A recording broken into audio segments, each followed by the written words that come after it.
Welcome to Operation Divine Reading. Mark chapter 4. And again he began to teach by the sea, and a great multitude was gathered to him, so that he got into a boat and sat in it on the sea.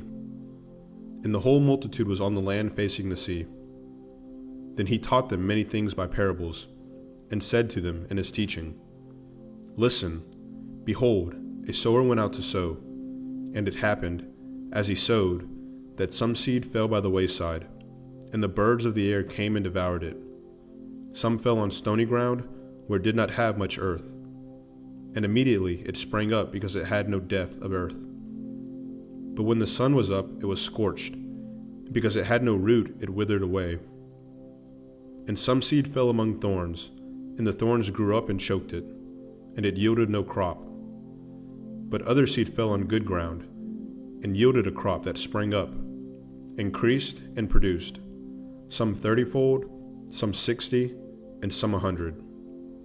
And he said to them, He who has ears to hear, let him hear. But when he was alone, those around him with the 12 asked him about the parable.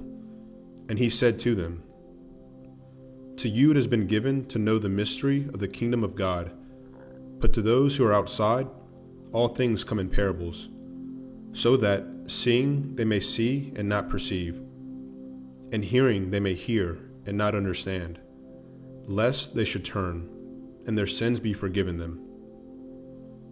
And he said to them, Do you not understand this parable? How then will you understand all the parables? The sower sows the word, and these are the ones by the wayside where the word is sown. When they hear, Satan comes immediately and takes away the word that was sown in their hearts. These likewise are the ones sown on stony ground who, when they hear the word, immediately receive it with gladness, and they have no root in themselves, and so endure only for a time. Afterward, when tribulation or persecution arises for the word's sake, immediately they stumble.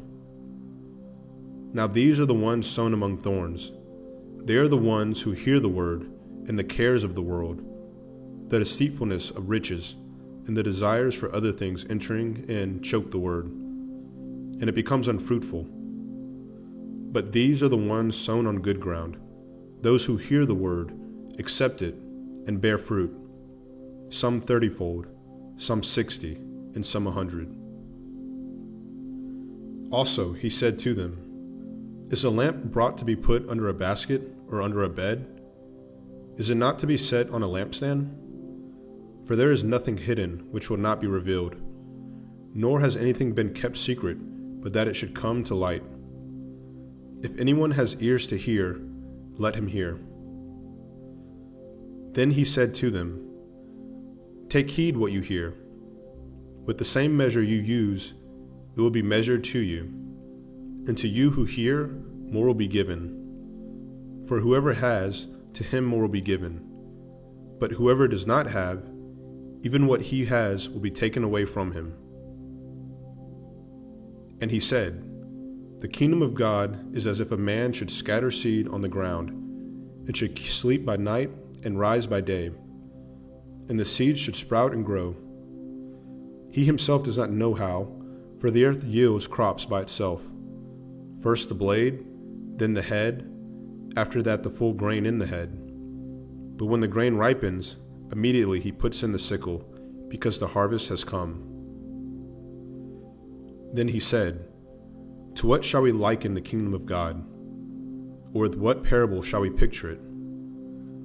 It is like a mustard seed which, when it is sown on the ground, is smaller than all the seeds on earth. But when it is sown, it grows up and becomes greater than all herbs and shoots out large branches, so that the birds of the air may nest under its shade. And with many such parables he spoke the word to them as they were able to hear it. But without a parable he did not speak to them. And when they were alone, he explained all things to his disciples. On the same day, when evening had come, he said to them, Let us cross over to the other side. Now when they had left the multitude, they took him along in the boat as he was. and other little boats were also with him.